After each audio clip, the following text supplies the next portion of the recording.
Welcome to the session guys. मैं नाम है शुभम सूर्यवंशी और इस पर्टिकुलर वीडियो में हम सेमीकंडक्टर फिजिक्स अल्ट्रासोनिक्स वाला जो यूनिट है उसका वन शॉट देखने वाले हैं। देखिए, इस पर्टिकुलर वीडियो में सारा कुछ हमारा जो कवर होने वाला है वो पूरा अल्ट्रासोनिक्स के अराउंड में है। ठीक है। और इसमें से हमें कुछ भी स्किप नहीं करना है guys. Please please please do not skip anything, क्योंकि दो क्वेश्चन या एटलीस्ट जिस हिसाब से आपका पैटर्न आ रहा है, मिनिमम 9 नंबर भी निकल सकता है आपका अल्ट्रासोनिक से, 6 भी निकल सकता है, बट चांसेस हैं कि 9 भी निकल जाए। ओके। सो मिस हमें कुछ भी नहीं करना है अल्ट्रासोनिक वाले पार्ट में से। राइट। चलिए, तो शुरुआत करते हैं इस पर्टिकुलर वीडियो की। हाँ, और एक इंपॉर्टेंट चीज ये है कि ये वाला जो पार्ट है ना इसका सेमीकंडक्टर्स का, ये थोड़ा सा ज्यादा डिफिकल्ट होता है। इसमें सॉलिड्स और ये जो बैंड थ्योरी वाला क्वेश्चन है, सिर्फ यही एक मुझे ठीक ठाक इजी क्वेश्चन लगा। उसके अलावा बाकी सारी चीजें जो है वो इस पर्टिकुलर यूनिट में थोड़ी सी ज्यादा टफ है गाइस। ठीक है। सो मेरा एक सिंपल सा सजेशन रहेगा आप लोगों को कि आप क्या करिए कि ज्यादा फोकस आप अल्ट्रासोनिक्स के पीछे पढ़िए, है ना, जिसका एम सिर्फ पास होने का है, ज्यादा स्कोरिंग स्कोरिंग नहीं करना है। तो आप इस वाले पार्ट को स्किप करके पूरी तरह से अल्ट्रासोनिक्स पे फोकस करिए। और थोड़ा सा एक्स्ट्रा टाइम मिलता तो आप ये वाले फर्स्ट वाले पार्ट को कर लीजिएगा। अदरवाइज बाकी चीजों में आपको ज्यादा टाइम स्पेंड करने की बिल्कुल भी जरूरत नहीं है। ठीक है। बस इसको 100% करके जाइए, यहाँ पे कुछ भी मिस मत करिएगा। ठीक है। और पूरा 100% इसका मैंने इस वन शॉट में कवर कर रखा है। ओके। चलिए, आगे बढ़ते हैं गाइस और शुरुआत करते हैं अल्ट्रासोनिक वेव से। सबसे पहला सवाल यही है, अल्ट्रासोनिक वेव्स क्या होती हैं? ओके।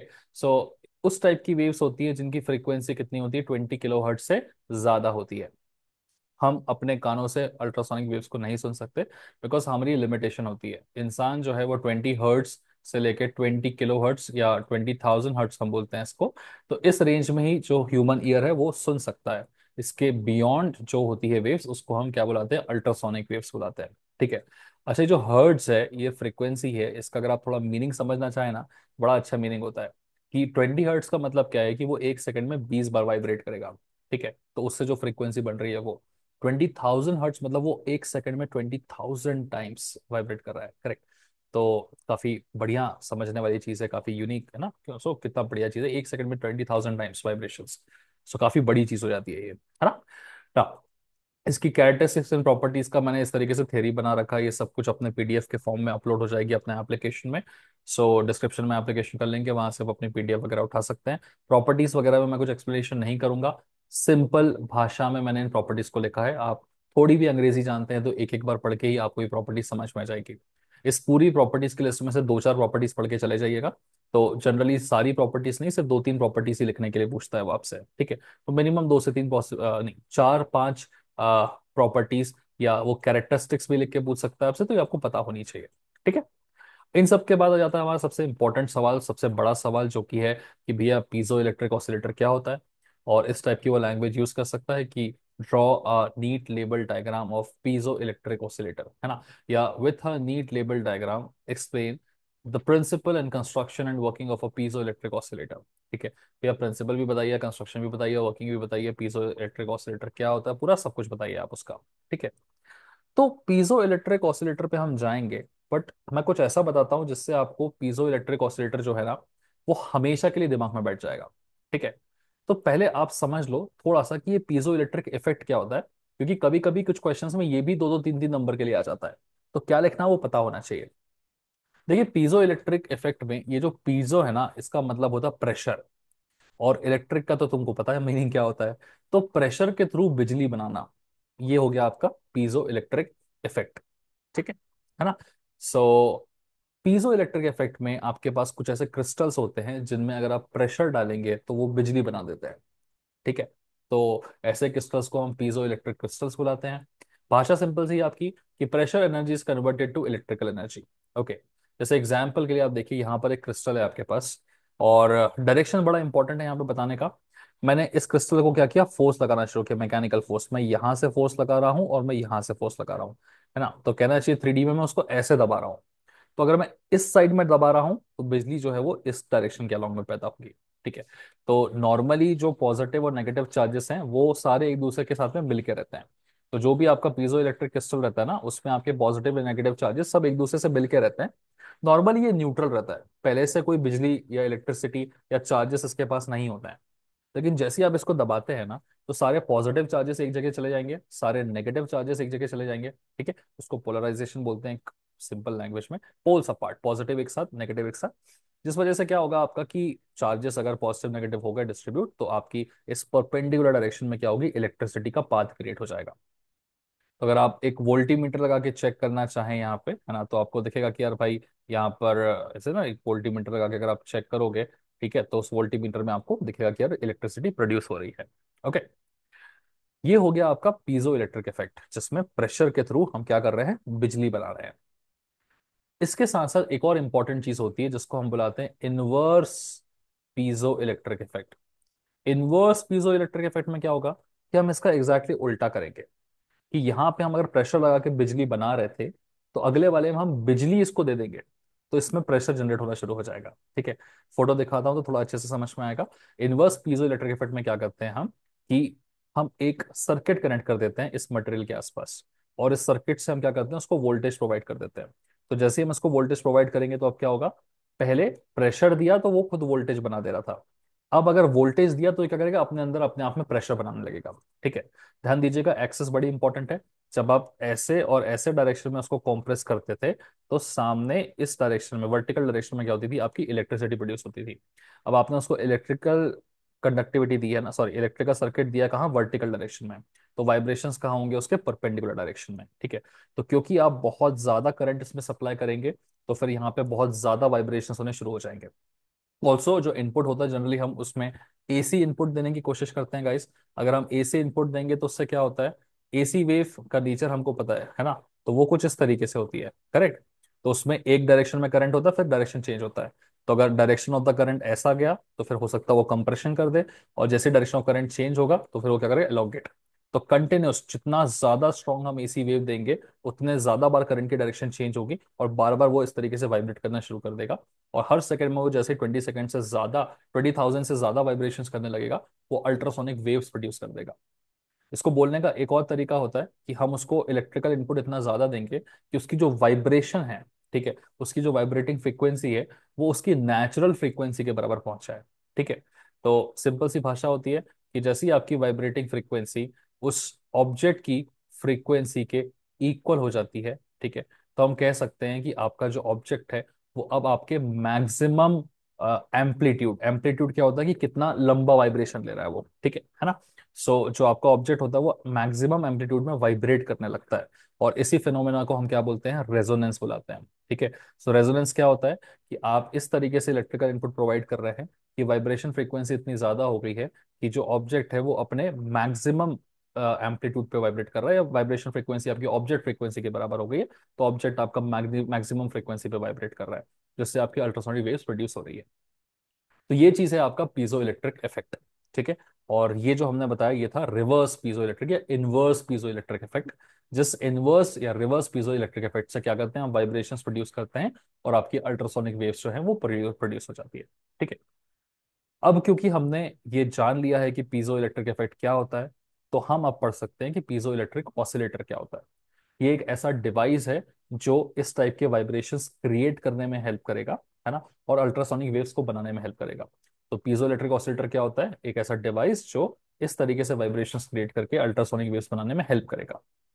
तो ये एक छोटा सा डिवाइस नहीं होता है गाइस, क्योंकि हमें यहाँ पे मेक श्योर करना है कि हम क्या कर रहे हैं, हम यहाँ पे एसी करंट प्रोवाइड कर रहे हैं। ठीक है, तो एसी करंट को प्रोवाइड करना बिल्कुल भी आसान नहीं होता है, उसको मेंटेन करना तो और मुश्किल होता है, फिर कंटिन्यूसली उसकी इंटेंसिटी बढ़ाना बहुत ज्यादा मुश्किल होता है। तो इतने छोटे से डिवाइस में वो सब काम नहीं हो सकता, उसके लिए एक दूसरा प्रॉपर एक सेटअप होता है जिसको हम ऑसिलेटर बोलते हैं। तो वो सेटअप भी मैं आपको यहाँ पे दिखा देता हूँ, ठीक है ना, और जो डायग्राम आपको एग्जाम में बनाना है, साथ ही साथ में फिर जैसे आपको क्वेश्चन में लिखा है कि आपको सिर्फ डायग्राम नहीं बनाना है, साथ ही साथ आपको उसका कंस्ट्रक्शन भी बताना है किस तरीके से होगा, वो किस प्रिंसिपल पे काम करता है वो भी बताना है, और उसकी वर्किंग भी बतानी है आपको। तो तीनों ही चीजें एक एक करके मैं आपको दिखाना शुरू करूंगा। ठीक है, सबसे पहले क्या करेंगे, कंस्ट्रक्शन देख लेते हैं। तो जो हमारा पीजो इलेक्ट्रिक ऑसिलेटर है ना, जो हम बना रहे हैं जिससे हम अल्ट्रासोनिक वेव्स बनाएंगे, ठीक है, उससे कंस्ट्रक्शन में तीन पार्ट्स में हम कर सकते हैं। ठीक है, पहला पार्ट सबसे सिंपल वाला पार्ट होता है जिसको हम क्या बुलाते हैं guys, tank circuit. Tank circuit क्या होता है, टैंक सर्किट एक ऐसा सर्किट होता है जहां पर कैपेसिटर होता है और इंडक्टर होता है। काम क्या होता है इस टैंक सर्किट का, अगर इस टैंक सर्किट में आप डीसी सप्लाई देंगे, तो उस डीसी को एसी में कन्वर्ट कर देता है। ठीक है। वैसे ही आपका सेकंड वाला चीज होती है, थर्ड वाली चीज होती है, तो इनको इंडिविजुअली मैंने बना रखा है, मैं आपको वैसे दिखा देता हूँ। ठीक है ना। सो टैंक सर्किट ये रहा आपका एक ऐसा सर्किट, क्लोज सर्किट, जिसमें इंडक्टर होता है, एल माने इंडक्टर, सी माने कैपेसिटर। इसमें जब आप डीसी करंट को अप्लाई मतलब दोगे उसे, तो वो एसी में कन्वर्ट कर देगा। तो हमने एक चीज तो समझ ली कि भाई अगर हमें वाइब्रेशन करवाने तो हमें एसी करंट चाहिए रहेगा, और हम क्या कर सकते हैं, हम डीसी करंट प्रोड्यूस कर सकते हैं। तो हम इस टैंक सर्किट की हेल्प से अपने डीसी करंट को एसी करंट में कन्वर्ट कर लेंगे। एक चीज हमें समझ में आ गई। अब एसी करंट में एक बार हमने बना लिया, तो एसी करंट के थ्रू सप्लाई करके वाइब्रेशन बना सकते हैं। लेकिन हमको क्या करना है ना, कंटिन्यूअसली उसकी इंटेंसिटी बढ़ानी है। तो हमें सेकंड कंपोनेंट यूज होता है। सेकंड कंपोनेंट का नाम क्या है आपका, एम्पलीफायर सर्किट। तो एम्पलीफायर सर्किट में क्या काम है कि अगर आप उसको इनपुट में एक फ्रीक्वेंसी दोगे, तो वो क्या करेगा, एक एनपीएन ट्रांजिस्टर होता है यहाँ पे, उसके थ्रू प्रोसेस करके उस इंटेंसिटी को क्या करेगा, एम्पलीफाई कर देगा। मतलब अगर आपके पास एक छोटी वेवलेंथ वाली वेव आपने या इसी सिग्नल आपने इसको दिया है, तो ये क्या करेगा, इसको एक बड़े एम्पलीट्यूड वाला सिग्नल बना देगा। समझ में आया? तो वो सिग्नल को एम्पलीफाई करता है। तो जितना बड़ा ये बनाएगा उतना बड़ा एसी सिग्नल रहेगा, और उतना बड़ा एसी सिग्नल रहेगा तो हम ज्यादा वाइब्रेशंस प्रोड्यूस कर पाएंगे। है ना। तो इसके बारे में 4 लाइन अगर आपको लिखनी है तो ये लिख सकते हैं, 3 लाइन, कि एक एनपीएन ट्रांजिस्टर यूज होता है इस सर्किट में। ठीक है। ये क्या करने के लिए काम आता है, स्ट्रेंथ को इंक्रीज करना है, जो भी सिग्नल आपका जा रहा है ना, उसकी स्ट्रेंथ को अगर आप बढ़ा देंगे तो ज्यादा अच्छे से आप वाइब्रेशन क्रिएट कर पाएंगे, बेटर अल्ट्रासोनिक वेव्स प्रोड्यूस हो पाएंगे। ठीक है। So this is basically a transistor is used as an amplifier. है ना।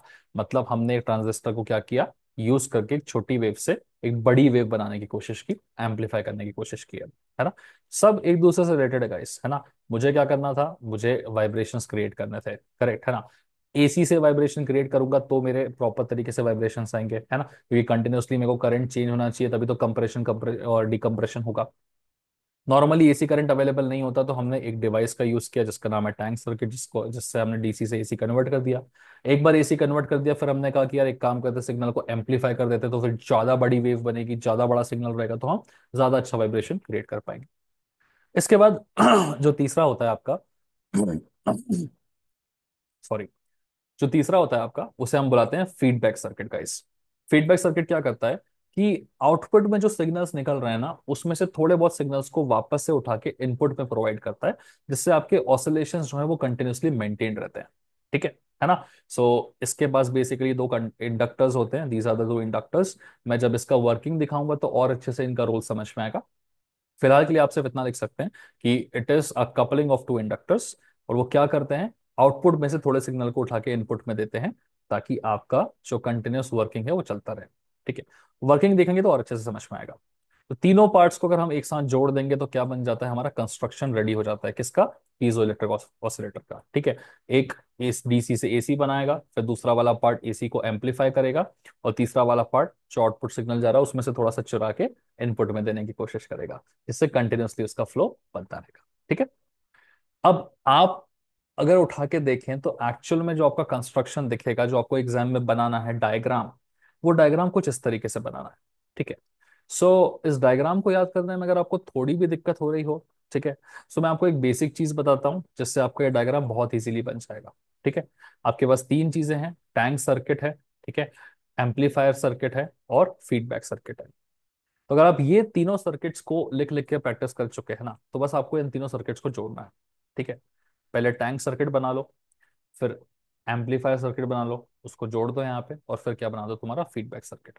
सिंपल है। इस पूरे डायग्राम को एक साथ मत देखिए। टैंक सर्किट बनाते आता है, feedback circuit sorry amplifier circuit बनाते आता है, फीडबैक सर्किट बनाते आता है। उसके बाद ये जो खुला रह गया उसको जोड़ देंगे, और जोड़ते समय ध्यान रखेंगे कि हमें एक स्विच यहाँ पे ओपन रखना है, ताकि तुरंत चालू ना हो जाए, बटन दबाना और बंद करना रहे यहाँ पे सिस्टम, है ना। और ऑब्वियसली एक बैटरी लगेगी, तो ये बैटरी है, मतलब हम डीसी करंट सप्लाई कर रहे होंगे, करेक्ट। अब देखो, यहां तक तो ठीक है, हमने क्या किया, अपना सर्किट कंप्लीट कर लिया है। ठीक है। हमारे जो पहला कंपोनेंट था उसमें दूसरा कंपोनेंट चला एम्पलीफायर वाला, तीसरा कंपोनेंट ऐड किया फीडबैक वाला, सर्किट कंप्लीट कर दिया। बट अभी वाइब्रेशन कहाँ होगा, सर्किट पे थोड़ी होगा। तो ऑब्वियस सी बात है कि हमें एक एक्स्ट्रा पीस और लगाना पड़ेगा, कि म्यूचुअल इंडक्शन के थ्रू यहाँ पे एक और हम सर्किट बनाएंगे। ठीक है। इस वाले सर्किट की हेल्प से हम ऊपर के सर्किट में करंट पहुंचाएंगे। समझ में आया? इस वाले सर्किट की हेल्प से हम ऊपर के सर्किट में करंट को पहुंचाएंगे। ऊपर के सर्किट में क्या लगा रहेगा? एक पीजो इलेक्ट्रिक मटेरियल लगा रहेगा। तो जैसे ही ऊपर वाले सर्किट में करंट पहुंचेगा, तो वो करंट क्या करेगा? यहाँ पे करंट आ गया, पीजो इलेक्ट्रिक मटेरियल के पास करंट आ गया, जैसे ही करंट आया तो फिर वो परपेंडिकुलरली वाइब्रेशंस देना शुरू करेगा। और वाइब्रेशन, जितना ज्यादा करंट आप ऊपर वाले सर्किट तक पहुंचाएंगे, उतने ज्यादा हैवी वाइब्रेशंस मिलेंगे, उतनी अच्छी अल्ट्रासोनिक वेव्स आपकी प्रोड्यूस होगी गाइस। ठीक है? सो आई होप आपको याद करने का तरीका समझ में आ गया होगा। ठीक है? इसका जो वर्किंग है, ऑब्वियसली मैंने अंग्रेजी में लिख रखा है जो आपको एग्जाम में लिख के आनी है, बट मैं यहीं के यहीं इसका वर्किंग अगर थोड़ा शॉर्ट में आपको समझा दूंगा ना, तो आपका ये चीज यहाँ पर ही स्ट्रांग हो जाएगी। ठीक है? तो इसका जो बेसिक वर्किंग है वो कैसे होता है, ध्यान से देखिएगा। जैसे ही हम इस स्विच को क्लोज करते हैं, तो क्या हुआ? हमने ना एक डीसी करंट जो है वो यहाँ पर सप्लाई कर दिया है सर्किट में। ये जो इंडक्टर कॉइल है ना, ये म्यूचुअल इंडक्शन की हेल्प से क्या करती है? इस डीसी करंट को यहीं के यहीं एसी करंट में कन्वर्ट कर देती है। हालांकि ये करंट जो एसी में कन्वर्ट हुआ है वो बहुत कम इंटेंसिटी का होता है। ठीक है? लेकिन कुछ ना कुछ करंट ऑब्वियसली प्रोड्यूस होता है। ठीक है? अब क्योंकि यहाँ एसी करंट प्रोड्यूस हो चुका है ना, हम बोलेंगे कि ज्यादा बड़ी वेव नहीं हुई है, एक छोटी मोटी वेव जो है एसी करंट की वो यहाँ पे प्रोड्यूस हुई है। तो एसी करंट का मतलब क्या? एक बार वेव ऐसे करंट मारेगी, फिर दूसरी बार ऐसे करंट मारेगी, फिर ऐसे करंट मारेगी, फिर ऐसे करंट मारेगी, तो अल्टरनेटिंग करंट मार रहा है ना। तो बार बार करंट के पास होने से क्या होगा कि यहां से यहां पर म्यूचुअल इंडक्शन होगा। जिसको म्यूचुअल इंडक्शन नहीं पता है, मैं बता दूं, आपने शायद थोड़ा बहुत, जिसने पिछले सेमेस्टर में BEE थोड़ा भी पढ़ा होगा तो उसको म्यूचुअल इंडक्शन पता होगा। तो एक कॉइल से दूसरे कॉइल तक हम करंट पहुंचा सकते हैं ड्यू टू म्यूचुअल इंडक्शन। ठीक है ना? अगर आप बेसिक में नहीं जाना चाहते तो सिर्फ इतना समझ लीजिए कि अगर यहाँ पे आप करंट को ऊपर नीचे करेंगे, तो उस वजह से फ्लक्स में चेंज आएगा। यहाँ फ्लक्स में चेंज आएगा तो यहाँ पर फ्लक्स इंड्यूस होगा। एक बार यहाँ फ्लक्स इंड्यूस हो तो यहाँ करंट फ्लो होना शुरू हो जाएगा। टेक्निकल ना जाना चाहे तो ऐसे जान सकते हैं कि अगर यहाँ पर करंट हमने ऊपर नीचे किया, तो यहाँ पर इस सर्किट में करंट प्रोड्यूस होना शुरू हो जाएगा। आसान शब्द में, लेमैन टर्म्स में बोलते हैं क्या, कि यहाँ करंट को अगर हमने ऊपर नीचे, मतलब यहाँ करंट को अगर हमने बदलना शुरू किया, ठीक है, तो फिर यहाँ पर करंट इंड्यूस हो जाएगा। ठीक है ना? जैसे यहाँ पे करंट इंड्यूस होगा, तो ऑब्वियस सी बात है, अगर यहाँ करंट इंड्यूस हो रहा है तो एक कॉइल यहाँ पर भी है। ठीक है? तो इधर करंट अगर इंड्यूस हो रहा है तो फिर यहाँ से इधर भी करंट आ जाएगा। करेक्ट? ठीक है? अब एक बार करंट अगर यहां पर आया, तो ये सर्किट कहाँ कनेक्टेड है? आपके एम्पलीफायर पे कनेक्टेड है। ठीक है? तो देखिए, हमने डीसी करंट दिया, सप्लाई किया, सप्लाई करने से इस इंडक्टर ने क्या किया? उसको एसी में कन्वर्ट कर दिया म्यूचुअल इंडक्टेंस के थ्रू। उस एसी के ऊपर नीचे होने से थोड़ा सा करंट यहां पर गया, क्रिएट हो गया, कर जाता नहीं है, मतलब यहां से करंट फ्लक्स चेंज की वजह से क्रिएट हो जाता है यहाँ पे। ठीक है? अब यहाँ पर करंट है और वो करंट भी, अब यहाँ करंट अगर ऊपर नीचे हो रहा है तो यहाँ का करंट भी ऊपर नीचे होगा। करेक्ट? यहाँ का करंट अगर ऊपर नीचे होगा तो ऑब्वियसली फिर यहाँ इंडक्शन होगा। यहाँ इंडक्शन होगा तो फिर यहाँ का करंट ऊपर नीचे होगा, और फिर जब वो यहाँ पहुंचेगा, तो ये एम्पलीफायर है हमारा डिवाइस। करेक्ट है ना? This is the amplifier circuit. वो इस प्रेजेंट में आती हुई छोटी सी वेव को एक बड़ी वेव बना देगा, क्योंकि इसका काम क्या? एम्पलीफाई करना। तो जैसे ही वो एक बड़ी वेव बना देगा, तो अब ये सर्किट यहाँ वापस जुड़ रहा है। तो क्या हो रहा है? एक बड़ा सिग्नल जो है, इस बड़े एसी करंट के क्रिएट होने से अब यहाँ पे छोटे मोटे करंट के वाइब्रेशंस नहीं होंगे, वो बड़े करंट के आना जाना होगा। तो एक बड़ा करंट का अगर यहाँ पे आना जाना होगा, तो वो उतना ही बड़ा करंट का यहाँ पर प्रोडक्शन करेगा। तो जितना बड़ा यहाँ पे प्रोडक्शन होगा, उतना ही आउटपुट यहाँ पे मिलेगा। तो आउटपुट यहाँ पे अगर मान लो और अब इतना बड़ा आया, ठीक है, तो फिर वो जब इस एम्पलीफायर पे जाएगा तो फिर इससे और बड़ा आउटपुट बना के देगा वो। ठीक है? तो इस तरीके से धीरे धीरे क्या होता है कि यहां से सर्किट में फ्लो होता है, करंट इस तरीके से आता है, और फिर वो धीरे धीरे बड़ा बड़ा एसी बनाता जाता है। एक मोमेंट पे वो इतना बड़ा एसी बना देगा कि बहुत ज्यादा बड़ा करंट जो है वो यहां से यहां पहुंच रहा होगा म्यूचुअल इंडक्टेंस के थ्रू। और बहुत बड़ा करंट अगर यहाँ पे फ्लो होगा तो बहुत तेजी से वाइब्रेशन होंगे। इतना तेज वाइब्रेशन होगा कि उस वाइब्रेशन की फ्रीक्वेंसी इस ऑब्जेक्ट की, या हम इसे बोलेंगे पीजो इलेक्ट्रिक मटेरियल की, नेचुरल फ्रीक्वेंसी के बराबर हो जाएगी। तो जैसे ही वो नेचुरल फ्रीक्वेंसी के बराबर होगी, ये मैक्सिमम एम्पलीट्यूड में वाइब्रेट करेगा, और उस वक्त आपकी अल्ट्रासोनिक वेव जो है वो प्रोड्यूस हो जाएगी। Okay? So this is the whole logic behind creation of the ultrasonic waves. ये सब मैंने जो चीजें आपको बताई है, उसको अगर आप अंग्रेजी में लिखना चाहते हैं तो चलिए आपको उसका दिखा देते हैं। सबसे पहले, जैसे कि सवाल है उसमें हमें क्या चाहिए था? Labelled diagram. तो ये नीट लेबल्ड डायग्राम हमारा ये रहा। आप लेबलिंग करनी है तो इंडक्टर इसको लिख दीजिएगा, एम्पलीफायर इसको लिख दीजिएगा, कैपेसिटर इसको लिख दीजिएगा, इंडक्टर 2, इंडक्टर 3, इंडक्टर 1, है ना, इसको बैटरी लिख दीजिएगा। ठीक है, डीसी करंट सप्लाई और स्विच लिख दीजिएगा तो लेबलिंग हो जाएगी आपकी एक तरीके से। ये कौन क्या क्या है आप पहले से जानते हैं ना, 3 पार्ट से, तीनों पार्ट के नाम हमें पता है। ओके, तो लेबलिंग हो चुकी है। Explain the principle and construction. Principle आपका क्या है? प्रिंसिपल है आपका इनवर्स पीजो इलेक्ट्रिक इफेक्ट। उसी चीज की अंग्रेजी लिखनी है। क्या है वो इफेक्ट? कि जब करंट डालोगे पीजो इलेक्ट्रिक मटेरियल में तो वो वाइब्रेट करेगा। वही प्रिंसिपल है, उसी की अंग्रेजी यहां लिखनी है। क्या है देख लो चलो। When AC current is given to crystal then it start to expand and compress, hence starts vibrating with applied frequency. तो जिस हिसाब से हमने उसको एसी करंट दिया है, उस एसी करंट की जो फ्रीक्वेंसी है, उसी फ्रीक्वेंसी के हिसाब से वो अपना थोड़ा बहुत वाइब्रेशन जो है वो करने लगेगा। करेक्ट? ठीक है ना। When this applied frequency becomes equal to crystal frequency, मतलब अगर मैंने करंट को बढ़ा दिया, वो इस लेवल तक पहुंच गया कि अब आपके क्रिस्टल पे जो फ्रीक्वेंसी आ रही है वो क्रिस्टल के नेचुरल फ्रीक्वेंसी के बराबर हो गई, तो क्रिस्टल वाइब्रेशन को इतना ज्यादा बढ़ा देगा कि वो बहुत ज्यादा एम्पलीट्यूड से वाइब्रेट करने लगेगा। ठीक है ना। और फिर तब आपका क्या होगा, अल्ट्रासोनिक वेव्स का प्रोडक्शन हो जाएगा। तो वोल्टेज देके वाइब्रेशन क्रिएट करना और वाइब्रेशन से अल्ट्रासोनिक वेव्स बनाना इज द प्रिंसिपल। ये रही उसकी अंग्रेजी। ठीक है। जब वाइब्रेशंस आपके नेचुरल फ्रीक्वेंसी जो है आपके पीजोइलेक्ट्रिक मटेरियल की, उसके वाइब्रेशन उसके फ्रीक्वेंसी के बराबर हो जाएंगे, तब आपकी मैक्सिमम एम्पलीट्यूड पे वाइब्रेशन होगा और अल्ट्रासोनिक वेव्स आपकी प्रोड्यूस होगी। ठीक है, प्रिंसिपल समझ में आ गया। कंस्ट्रक्शन हम थोड़ी देर पहले देख चुके हैं, प्रिंसिपल हम समझ चुके हैं। वर्किंग मैंने आपको ऊपर ऊपर से बता दी है। वर्किंग की अगर आप अंग्रेजी लिखना चाहते हैं तो चलिए वो भी बता देते हैं स्टेप बाय स्टेप। क्या क्या लिखा है हम जानते हैं। डीसी सर्किट जैसे ही क्लोज करेंगे तो म्यूचुअल इंडक्टेंस के थ्रू यहाँ पर क्या होगा, एसी करंट प्रोड्यूस होगा, है ना। राइट, तो वही चीज आपकी फर्स्ट लाइन में लिखी है। When the DC is given to tank circuit, this is the tank circuit. ठीक है, जैसे हमने डीसी सर्किट दिया है, it converts it into AC due to mutual induction, तो यहाँ पे आपका एसी करंट प्रोड्यूस हो चुका। ठीक है, AC frequency is induced to L3 and from L3 coil it will induce to L2। AC frequency L1 से L3 पे इंड्यूस होगी, जिससे यहाँ पे करंट प्रोड्यूस होगा, जिससे थोड़े बहुत वाइब्रेशंस आएंगे। और फिर यहाँ करंट हो गया है तो फिर वो इंड्यूस L2 में भी हो जाएगा। ठीक है, तो L1 से L3 में गया, L3 से L2 में आ गया। सो इंडक्शन के थ्रू एसी इंड्यूस हुआ L1 से L3 में एंड देन L3 से L2 में आ गया। First line. ठीक है, सेकंड लाइन क्या है? This AC frequency is given to the amplifier, तो ये L2 में जो आई है ना फ्रीक्वेंसी, इसी फ्रीक्वेंसी की बात कर रहा है वो, ये अब एम्पलीफायर में जाएगी। तो क्या होगा कि जो छोटी सी फ्रीक्वेंसी थी वो एम्पलीफायर में जाके क्या हो जाएगी, बहुत बड़ी फ्रीक्वेंसी हो जाएगी, है ना। So increases the strength of the signal, जी इंक्रीज कर दिया उसने। And this increased large strength signal is given to tank circuit, तो ये बड़ा वाला फ्रीक्वेंसी वाला सिग्नल अब टैंक सर्किट में जाएगा। तो अब बड़ा सिग्नल आया है तो फिर बड़ा करंट क्रिएट होगा, बड़ा करंट क्रिएट होगा तो यहाँ पे बड़ा वाला इफेक्ट आएगा आउटपुट में, फीडबैक। आउटपुट में फीडबैक बड़ा आया तो फिर इसको और बड़ा करके वो भेजेगा और फिर आपका साइकिल चालू हो जाएगा। ठीक है, तो यही आपका साइकिल है कि the cycle repeats and the oscillation keeps on increasing. तो जैसे जितने बार ये सर्कल मतलब ये साइकिल को करेगा, उतनी बार आपका जो है वो एसी करंट का जो एम्पलीट्यूड है वो बढ़ता जाएगा, तो उतना स्ट्रॉन्ग आपके वाइब्रेशन क्रिएट होते जाएंगे। धीरे धीरे एसी करंट का सिग्नल स्ट्रांग होगा, बढ़ेगा, बड़ा होगा, तो वो उतना बड़ा करंट यहाँ दे रहा होगा और धीरे धीरे वो उसके वाइब्रेशन जो है वो बहुत तेज होते जाएंगे। ठीक है ना। और एक मोमेंट आएगा कि वो उतना तेज वाइब्रेट करेगा कि वो अपने नेचुरल फ्रीक्वेंसी के बराबर वाइब्रेशन शुरू कर देगा।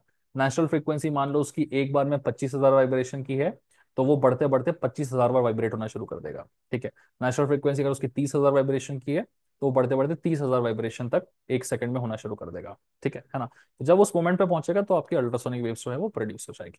ये हो गया आपका वर्किंग। ठीक है, चलिए। सो कंस्ट्रक्शन वर्किंग वगैरह पूरा हमने समझा दिया है। इसके अलावा इस पर्टिकुलर टॉपिक में क्या क्या और क्वेश्चंस पूछे जा सकते हैं? ठीक है, मेजरली जो आगे के क्वेश्चंस हैं वो इसके एप्लीकेशन पे रहते हैं, तो मेरा कहना है कि आप उसको भी पूरा पढ़ के जाइए। ठीक है ना, थोड़ा पढ़ के जाएंगे उसको तो बेटर रहेगा आपके लिए। ओके, सो ये तो प्रॉपर्टीज हैं गाइस, ये 7-8 प्रॉपर्टीज मैंने लिखवाई है, इसमें से कोई 2-3 प्रॉपर्टीज आप अच्छे से, 2-3 नहीं, कम से कम 4 से 5 प्रॉपर्टीज अच्छे से पढ़ के जाइएगा। ठीक है, इसके बाद आपका आ जाता है बहुत इंपॉर्टेंट चीज जो है आपका एप्लीकेशंस। अल्ट्रासोनिक वेव्स के जो एप्लीकेशंस है, 2 एप्लीकेशंस हमें पढ़ के जाना है। ठीक है, एक होता है तुम्हारा फ्लॉ डिटेक्शन का, ठीक है, और दूसरा होता है तुम्हारा थिकनेस कैसे निकालेंगे, थिकनेस टेस्टिंग का। दोनों ही एप्लीकेशंस एक दूसरे से मिलते जुलते हैं। पहले फ्लॉ डिटेक्शन का तुम्हें समझा देता हूँ। ठीक है, फ्लॉ डिटेक्शन में क्या करना होता है हमें? ठीक है, सबसे पहले एक बात बता दूं कि ये फ्लॉ डिटेक्शन और ये थिकनेस डिटेक्शन ये सब भी आपसे 6-6 नंबर में बड़े क्वेश्चन की तरह पूछे जा सकते हैं, क्योंकि अगर मैं इनका थ्योरेटिकल एक्सप्लेनेशन देखूं तो मैं समझ पा रहा हूं कि हाँ, इनका भी 6 नंबर का क्वेश्चन बनाया जा सकता है। तो इसलिए मैं कह रहा हूं कि अल्ट्रासोनिक का जो यूनिट है उसमें से आप कुछ भी मत छोड़िए, उसको पूरा पढ़ के जाइए। ठीक है, क्या चीज 6 नंबर में आ जाएगी हमको नहीं पता, बिकॉज ऑलरेडी हमने सेमीकंडक्टर्स का काफी पार्ट छोड़ दिया है इस यूनिट में। राइट, ऑलमोस्ट पूरा ही छोड़ दिया है। तो जो इजी पार्ट है अल्ट्रासोनिक का वो पूरा पढ़िए। ठीक है ना। सबसे पहले इसकी अंग्रेजी पे ना जाके मैं आपको सिंपल भाषा में समझाता हूँ क्या होता है। कि हमारे पास अगर एक ऐसा डिवाइस है जो अल्ट्रासोनिक वेव को जनरेट कर सकता है, तो ये वो डिवाइस है जो अल्ट्रासोनिक वेव को जनरेट कर सकता है। तो इस डिवाइस के थ्रू मैं एक अल्ट्रासोनिक वेव को नीचे भेजूंगा, वो टकरा के ऊपर आएगी। अब होता क्या है कि हम इस डिवाइस को ना ऐसे घुमाना शुरू करते हैं। तो जब ये डिवाइस यहाँ पर रहेगा तो नीचे से टकरा के ऊपर आएगा। जैसे ही मूव करेंगे यहाँ पे तो नीचे से टकरा के ऊपर आएगा, थोड़ा और मूव किया तो नीचे से टकरा के ऊपर आएगा। तो मेरा जो सिग्नल है वो यहाँ पे बनता जाएगा। बट एक मोमेंट ऐसा आएगा कि वो नीचे तक ना पहुंच के कोई क्रैक होने की वजह से क्रैक से टकरा के जाएगा। तो क्रैक से टकराने की वजह से क्या होगा कि मुझे इस टाइप का यहाँ पर मिलेगा कि ये मेरा बैक सरफेस था। तो जब वो नीचे जाके टकराता था तो मुझे इतना बड़ा वाला ये एम्पलीट्यूड मिलता था। बट अब वो नीचे तक नहीं पहुंचा है, आधे रास्ते से ही लौट गया, तो मेरा एम्पलीट्यूड यहाँ पे छोटा सा मिला है। तो अगर आपको देख रहे हैं कि आप कंटिन्यूस, आपकी जो वेव है वो इस तरीके से नीचे आ रही है, फिर टकरा के ऊपर जा रही है, फिर इस तरीके से नीचे आ रही है, टकरा के ऊपर जा रही है, तो कंटिन्यूस आपको बड़े वाले सिग्नल मिलेंगे। बट जैसे ही क्रैक आएगा आपको तुरंत एक छोटा सिग्नल मिल जाएगा। ठीक है ना। तो जैसे ही कहीं छोटा सिग्नल मिला हम समझ जाएंगे वहां पे अंदर कुछ तो क्या है, क्रैक है। यही बेसिक इसका तरीका होता है। ठीक है। अब हमने क्या बोला कि एक ऐसा डिवाइस जो अल्ट्रासोनिक वेव्स प्रोड्यूस करता है, उसको हम क्या बुलाते हैं, पीजो इलेक्ट्रिक ट्रांसड्यूसर, ऑसिलेटर भी बुलाते हैं। ठीक है, बट यहाँ पे हम उसको ट्रांसड्यूसर शब्द यूज करेंगे। ठीक है। तो अल्ट्रासोनिक टेस्टिंग में क्या होता है, फ्लॉ डिटेक्शन कैसे करते हैं। फ्लॉ डिटेक्शन करने के लिए हम क्या करेंगे, एक डिवाइस को यूज करेंगे जो अल्ट्रासोनिक वेव्स प्रोड्यूस कर सकता है। ठीक है। तो कौन सा डिवाइस है जो अल्ट्रासोनिक वेव प्रोड्यूस कर सकता है, पीजो इलेक्ट्रिक ट्रांसड्यूसर। अच्छा, इस डिवाइस को अल्ट्रासोनिक वेव्स प्रोड्यूस करने के लिए क्या करना पड़ेगा। देखिए, जब तक करंट नहीं मिलेगा तब तक वाइब्रेशंस नहीं आएंगे ना। ये वाइब्रेशंस कर सकता है, बट इसको क्या देना पड़ेगा, हमें करंट देना पड़ेगा, या आप बोल सकते हैं हमको एसी पल्स देना पड़ेगा। तो एक डिवाइस चाहिए जो एसी पल्स देगा। पल्स दिया तो वाइब्रेशंस क्रिएट हो जाएंगे। वाइब्रेशंस क्रिएट होंगे तो वो अल्ट्रासोनिक वेव्स बनाएगा। वेव्स नीचे जाके ऊपर आएगी, नीचे जाके ऊपर आएगी तो इस तरीके से वो डिस्प्ले बनाएगी। और जहां पे जल्दी नीचे जाके ऊपर आ गई वहां पे क्रैक रहेगा, तो क्रैक जो है वो डिस्प्ले डिवाइस में दिख जाएगा हमारा। ठीक है। तो ये फ्लॉ डिटेक्शन का तरीका है। यही सब अंग्रेजी में लिखा है कि एक रिसीवर होता है जो क्या करता है, एक हाई वोल्टेज प्रोवाइड करता है। ठीक है। अभी हाई वोल्टेज प्रोवाइड हुआ पीजो इलेक्ट्रिक ट्रांसड्यूसर को, तो वो क्या करेगा, हाई फ्रीक्वेंसी की अल्ट्रासोनिक वेव जनरेट कर देगा। ठीक है। एक बार हाई फ्रीक्वेंसी की जनरेट हो गई तो हम क्या करेंगे, उसको मटेरियल के थ्रू अंदर पेनिट्रेट करवाएंगे। वो पेनिट्रेट करेगी, टकरा के ऊपर आएगी। तो हर जगह वो नीचे जाके टकरा के ऊपर आ रही होगी, बट जहां पे क्रैक होगा वहां जल्दी से टकरा के ऊपर आ जाएगी। तो हर जगह क्या हो रहा है, हमको इतना बड़ा मिल रहा है, बट जहां क्रैक है वहां छोटा सा ही मिलेगा। छोटा सा कहीं मिल गया मतलब क्रैक है वहां पे। ठीक है। Now the wave is reflected back from the end point, but if there is a flaw it will get reflected from the flaw surface obviously. ठीक है। These reflected signals will be displayed on the screen. ठीक है, तो oscilloscope बुलाते हैं इस screen को। यहाँ देख के हम फ्लॉ डिटेक्शन बता देंगे। फ्लॉ डिटेक्शन के बारे में मैंने आपको बोल के भी समझा दिया, इसकी अंग्रेजी भी बता दी है, तो आई थिंक अब ये दिमाग में बैठ गया होगा आपके। राइट। चलिए आगे बढ़ते हैं, नेक्स्ट चीज देख लेते हैं गाइस। सो नेक्स्ट है हमारा क्या, एडवांटेजेस क्या है अल्ट्रासोनिक के, क्योंकि मैंने आपसे बताया कि हमें पूरा अल्ट्रासोनिक पढ़ना है, हमें अल्ट्रासोनिक में कुछ भी नहीं छोड़ना है। So advantages of ultrasonic testing में आपको बता देता हूँ। ठीक है। Thickness and length up to 30 feet can be tested. बहुत बड़ी चीज है गाइस, 30 फीट तक के हम बड़ी बड़ी चीजों को टेस्टिंग कर सकते हैं। ठीक है। इसकी थ्योरी में मैं आपका ज्यादा टाइम इन्वेस्ट नहीं करूंगा। आप छोटे छोटे साधारण लैंग्वेज में लिखी हुई है, और जो कुछ आप यहाँ देख रहे हैं वो पीडीएफ के फॉर्म में अवेलेबल है हमारे एप्लीकेशन में। डिस्क्रिप्शन में लिंक है, क्लिक करके डाउनलोड कर लीजिएगा और इसकी पीडीएफ आप एक्सेस कर पाएंगे।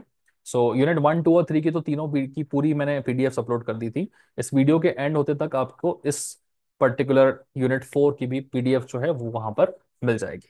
ठीक है। फिर सिर्फ यूनिट 5 बचेगा, तो जैसे ही उसका वीडियो बनेगा उसकी पीडीएफ भी वहां पर आ जाएगी। ओके। सो डेफिनेटली आप पीडीएफ वहां से एक्सेस कर सकते हैं। सारे जो पीडीएफ अवेलेबल है दोज आर फ्री, है ना। सो फ्री पीडीएफ अवेलेबल है, प्लीज जाके चेकआउट करिएगा। काफी हेल्पफुल होंगे आपके, ये सब कुछ वहाँ आसान शब्दों में लिखा है। ओके। अब बढ़ जाते हैं हम, नेक्स्ट क्या चीज देखनी है हमें, अगला वाला इंजीनियरिंग एप्लीकेशन। तो मैंने आपको कहा ना 2 एप्लीकेशन है। एक एप्लीकेशन क्या है कि हम किसी भी मटेरियल में कहीं क्रैक है या किसी टाइप का फ्लॉ है क्या वो पता कर सकते हैं। देखिए, आप वेव को छोड़ के नीचे तक पहुंचा रहे हैं ना, वो टकरा के वापस आ रही है। तो अगर मैं क्रैक को पता कर पा रहा हूं, तो मैं कितनी दूर जाके वेव टकरा के आ रही है, तो उससे मटेरियल की थिकनेस भी पता कर सकता हूं ना। बिल्कुल कर सकते हैं, ठीक है।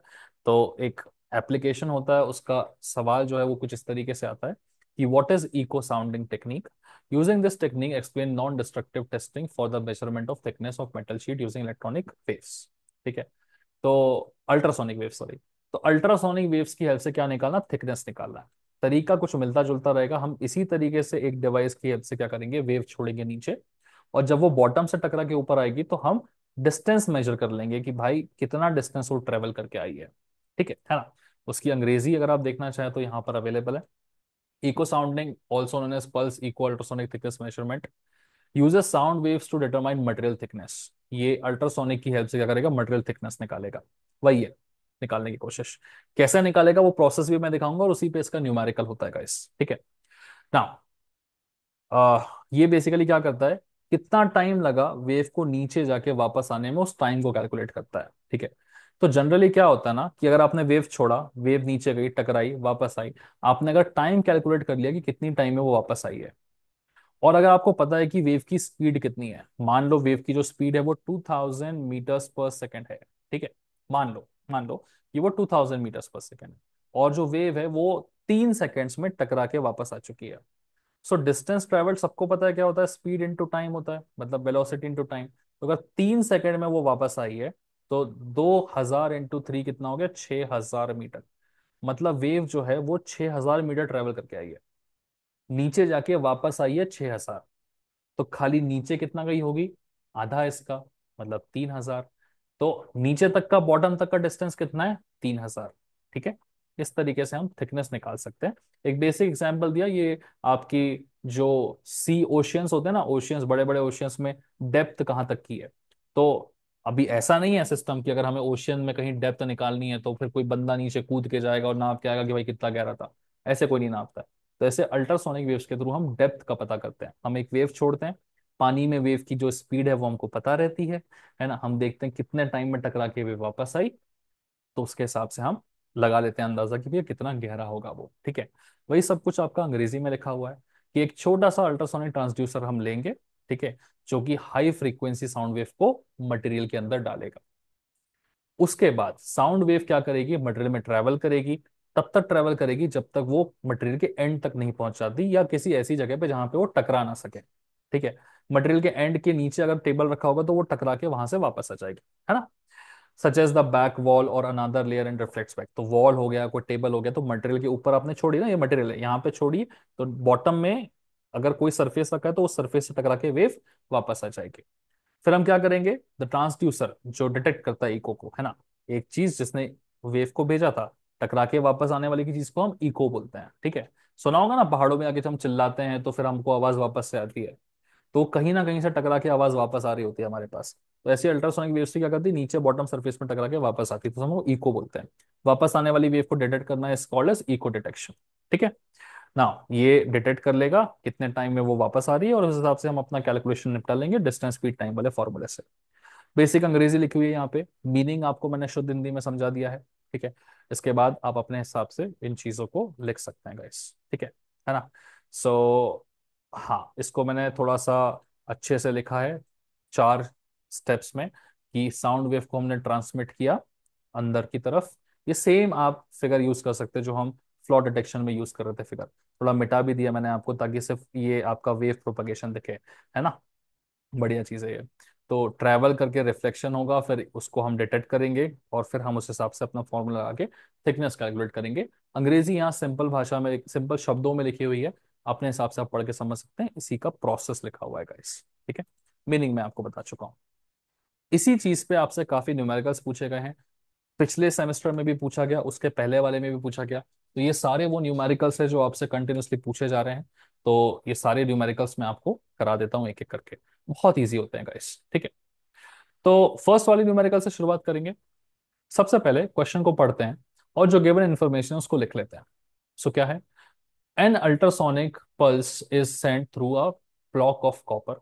ठीक है। तो हम इमेजिन कर लेंगे कि भाई इस तरीके से एक डिवाइस के थ्रू अल्ट्रासोनिक वेव अंदर भेजी जा रही है। ये कॉपर प्लेट है, मान लिया हमने, ये कॉपर का ब्लॉक है जो वो बोल रहा था, ठीक है। The echo pulse is recorded after 4 microseconds. Echo pulse का रिकॉर्डिंग मतलब क्या हुआ, यहां से छोड़ने के बाद वो नीचे गई, टकरा के वापस आई, तो टोटल टाइम है ये, नीचे जाके टकरा के वापस आने का 4 माइक्रोसेकेंड्स है। लिख लो भाई। अच्छा, माइक्रो म्यू से बेटर रहता है कि म्यू इज 10 की पावर -6, तो बेटर है कि हम उसको 10 की पावर -6 में लिख लें, ठीक है। If the velocity of ultrasonic waves in copper is 5000, मतलब कॉपर मेटेरियल के अंदर ये 5000 मीटर प्रति सेकंड से भागती है वेव्स, ठीक है भाई, लिख लेते हैं उसको, ठीक है। इसके बाद काम हमारा सिंपल है। हमें पता है डिस्टेंस इज इक्वल टू क्या होता है, स्पीड इंटू टाइम। तो 5000 मीटर प्रति सेकंड से वो इतने सेकंड्स तक भागी है, तो टोटल कितना डिस्टेंस भागी होगी, 5000 इंटू टाइम, विच इज, हाँ, ये -6 की वजह से काफी छोटा नंबर आएगा। और क्योंकि वेलोसिटी जो थी वो मीटर पर सेकंड में थी, तो आंसर भी किस में मिलेगा, हमें मीटर में मिलेगा। तो ये जो डिस्टेंस मिला है ना हमको, ये मीटर में मिला है, ठीक है। कहाँ तक का डिस्टेंस है ये नीचे जाके टकरा के वापस आने तक का डिस्टेंस है, ठीक है। नीचे जाके टकरा के वापस आने तक का डिस्टेंस है ये। थिकनेस तो पूरा डिस्टेंस नहीं है ना, थिकनेस तो इसकी आधी होगी, क्योंकि डिस्टेंस नीचे जाके टकरा के वापस आने तक का है, तो थिकनेस कितनी होगी, टोटल डिस्टेंस की आधी।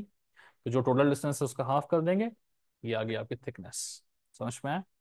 तो बड़ा सिंपल न्यूमेरिकल है गाइस, स्पीड और टाइम गिवन है तो डिस्टेंस निकाल लोगे, और टोटल डिस्टेंस का आधा क्या होती है, आपकी थिकनेस होती है, ठीक है। एक और क्वेश्चन देख लेते हैं, ये भी आपकी यूनिवर्सिटी 2 बार पूछ चुकी है। चलिए देखते हैं इसे। An ultrasonic pulse of frequency 100 kilohertz. हमें फ्रीक्वेंसी का कोई काम नहीं रहता है, हमें स्पीड चाहिए, किस स्पीड से वो उस मटेरियल में भागती है वेव, और कितना टाइम लगता है उसको। आगे पढ़ते हैं। एल्यूमिनियम ब्लॉक है, एल्यूमिनियम ब्लॉक में उसकी थोड़ी वेलोसिटी ज्यादा है, देखिए, है ना। पहले कॉपर ब्लॉक था तो खाली 5000 से भागती थी, एल्यूमिनियम में तो और स्पीड से भागती है वेव। तो लिख लेंगे भाई, ये एक ब्लॉक है जिसके अंदर हम वेव डाल रहे हैं। वेव एल्यूमिनियम ब्लॉक है और 1.45 माइक्रो बोला है। माइक्रो इज अगेन 10 की पावर -6 ओनली गाइस, ठीक है ना। सो माइक्रो सेकेंड्स बोलिए या म्यू सेकेंड्स बोलिए उसको, there is same, okay. Speed है हमारे पास में इतनी, इस स्पीड को हम टाइम से मल्टीप्लाई कर देंगे तो क्या निकल जाएगा, मुझे नीचे जाके आने तक का टोटल डिस्टेंस, बिकॉज इस स्पीड से इतनी देर तक भागी है वो, ठीक है। डिस्टेंस निकल गया। थिकनेस के लिए मुझे कुछ नहीं करना पड़ता, जो भी डिस्टेंस आया हुआ है मुझे उसके डिस्टेंस को बस हाफ करना है, तो क्या निकल जाती है, मेरी थिकनेस निकल जाती है, ठीक है। इसको आधा करेंगे, क्योंकि हमारी वेलोसिटी भी मीटर पर सेकंड में थी, तो डिस्टेंस भी मीटर में आएगा। इसका आधा करेंगे तो थिकनेस भी मीटर में आएगी। कई कई जगह मैंने देखा कि यार ये बहुत छोटा नंबर होने की वजह से लोग क्या करते हैं, इसको सेंटीमीटर से मिलीमीटर्स में भी लिखते हैं, ठीक है। ऑब्वियसली थिकनेस निकाल रहे हैं बहुत पतली सी प्लेट की, तो मीटर्स में तो होगी नहीं। तो 2 पॉइंट आगे बढ़ाएंगे तो ये बन जाएगा 0.46